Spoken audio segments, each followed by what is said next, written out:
విగ్రహాన్ని ప్రతిష్ఠించే చోట పూజలు. అయోధ్యలో రామ్లల్లా విగ్రహ ప్రాణ ప్రతిష్ఠ క్రతువులో భాగంగా రెండో రోజైన బుధవారం కలశ పూజ నిర్వహించారు. సరయూ నది తీరంలో వేద పండితుల మంత్రోచ్చారణల మధ్య ఈ పూజలు కొనసాగాయి.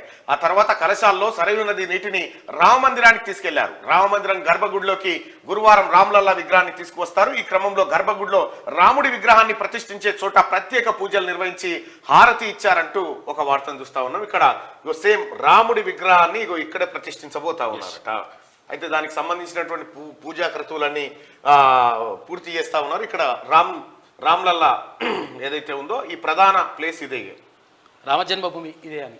అట్లా రామ జన్మభూమి. ఒకప్పుడు గతంలో మీరు చిన్నగా ఉన్నప్పుడు చాలా, అంటే నేను నా చిన్నతనంలో చూసిన అప్పుడు రాముని గుడి కట్టబోతే కాల్చి చంపినారయో అని పోస్టర్లు ఉండేటి.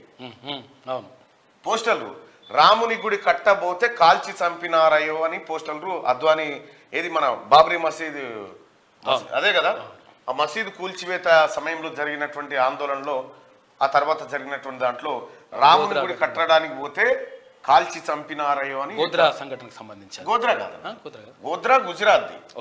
గోద్రా ఇది నరేంద్ర మోడీ గారు ముఖ్యమంత్రి ఉన్నప్పుడు గోద్రా ఇక్కడ నుంచి అక్కడికి పోతుంటే ఇటుకలు పట్టుకొని పోతుంటే ఇదే ఇదే ఇదే వీళ్ళే పోయిరు అనేది ఒక జరిగింది. అయితే అక్కడ జరిగినటువంటి అక్కడ రామాలయం కట్టబోతా ఉంటే ఇది 90s విషయం. ఇది 1991 ఆ టైంలో జరిగినటువంటి ఘటన.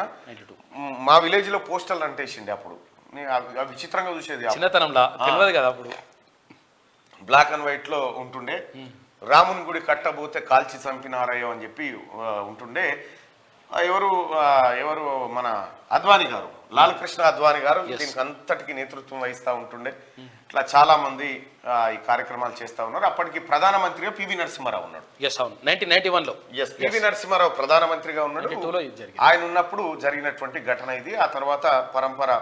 సో వాస్తవానికి కూడా భారతీయ జనతా పార్టీ తన పార్టీ నిర్మాణం కోసం రామాలయం అనేటువంటి అంశం బాగా అక్కరకొచ్చింది. రామాలయంలో పాపం రాముల వారికి కూడా తన కీర్తిని ఎట్లా వాడుకోవాలో తెలియదు, కానీ వీళ్ళకి తెలిసింది బాగా. వీళ్ళు రాముని పేరు మీద, రాముడి ఆలయం పేరు మీద రకరకాలైనటువంటి ఉద్యమాలు చేపట్టారు. అనేక రకాలైనటువంటి కార్యక్రమాల ద్వారా మొత్తానికి రాముల వారి ఆశీస్సులు దండిగా పొందింది భారతీయ జనతా పార్టీ. సో ఇక మొత్తానికి ఇక రాముల వారికి 22 తారీఖు నాడు ప్రతిష్ట ఉన్నది.